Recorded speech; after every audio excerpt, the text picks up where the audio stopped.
Hey everyone, it's Reverend Cherie here with day 32 of Revisiting Unlock Your Treasure. We are turning the key of wealth. What does that mean? Turning the key of wealth means that we are acknowledging that there is a divine source, a divine, unending, never failing resource that's available to each and every one of us. And as we understand our relationship to this divine source, that we are truly one with it, then we can truly begin to unlock the treasure. We can begin to unlock and let go of what's in the invisible, what we said yes to, and bring it into our expression. But it's important that you know how you are resourced. Many of us look at our resources as what's around us in the physical world, what's in my bank account, what job I have, what kind of salary am I making, and we look at our lives and base our desires on the sources, the resources that are around us. But as we awaken spiritually, we get to the space where we realize that God is our source and our supply. And so we are divinely sourced by an unending source that never ends, that is always constantly pouring into us. Now, what is God pouring into us? Is God pouring houses and cars and money into us? No, God is the giver of ideas. God gives you the idea of wealth. God gives you the idea of wealth, and you can't exhaust the idea. But what you do have to do with the idea of wealth is that you have to have right use of it. And so what we're working on is changing the way we think about our source, changing the way we think about our source of wealth. Because many of us look at source as a conditional space, that I get to have money as long as I have this job. I get to have money as long as I have this business partner, as long as the economy is doing well, as long as the government is not taking too much of my taxes, then I give myself permission to consider myself wealthy. And when we realize who we are, all of that sounds like what it really is, which is foolishness. That truly we are wealthy beyond measure. We live, move, and have our being in a universe that is lavishly abundant. Just go roll around in the grass a little bit and try to count the blades of grass just in the little patch that you roll around in. That God is a giver in abundance. And so what we have to do is recognize our connection to divine source. We have to realize and expand our vision of ourselves, because up until this point, we may have seen ourselves as confined by the experiences that we've had before and the resources we can see right now in front of us. And I'm here to tell you that there is a divine source that has all you require and desire for better living.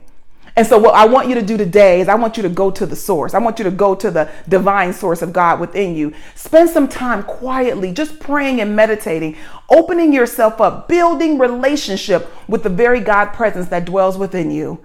I'm encouraging you to spend some time with God today. Have a date with God today. Sit down, get quiet, have a cup of tea, and just really work with the power and presence of God within you. Ask God the questions of your heart. When you are afraid, when you are hesitant, when you don't know what to do next, you want to go to the source of your supply. You want to go to the source of all wisdom, the source of all ideas, and spark in me the divine idea I need to move to my next level.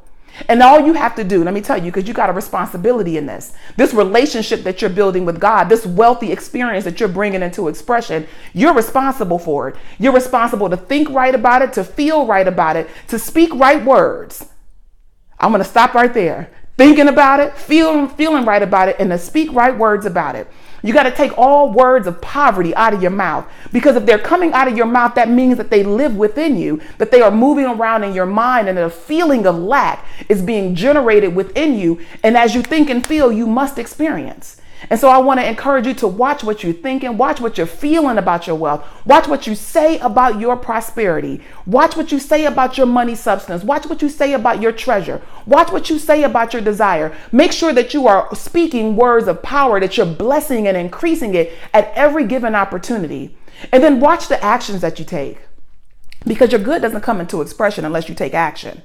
And you want your action to be based on the wisdom of God, not on the mistakes of your past. So you must watch how you act. And then I'm going to wrap out with this and let you know that how you respond, how you react is most important.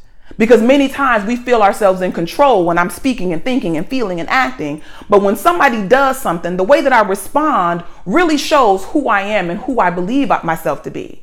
The way that I respond really shows my wealth consciousness. If I lose a job and I begin to feel myself without, I begin to think that now my life is going to be in the gutter, then I was really looking to that job as the source of my supply and not to God.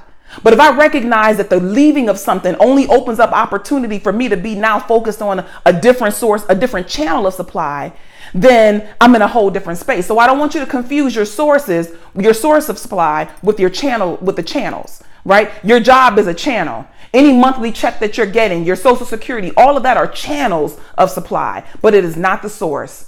Don't get it twisted today. That is not the source of your supply. And you must say that to yourself so that you can respond based on who you really are, so that you can respond as someone who is divinely sourced. I want you to work with that today. Spend some time with God. Have a date with God today. Sit down and be quiet and have a dialogue with the Spirit of God within you. God bless you today. Have a beautiful, love-filled, and joy-filled day. God bless.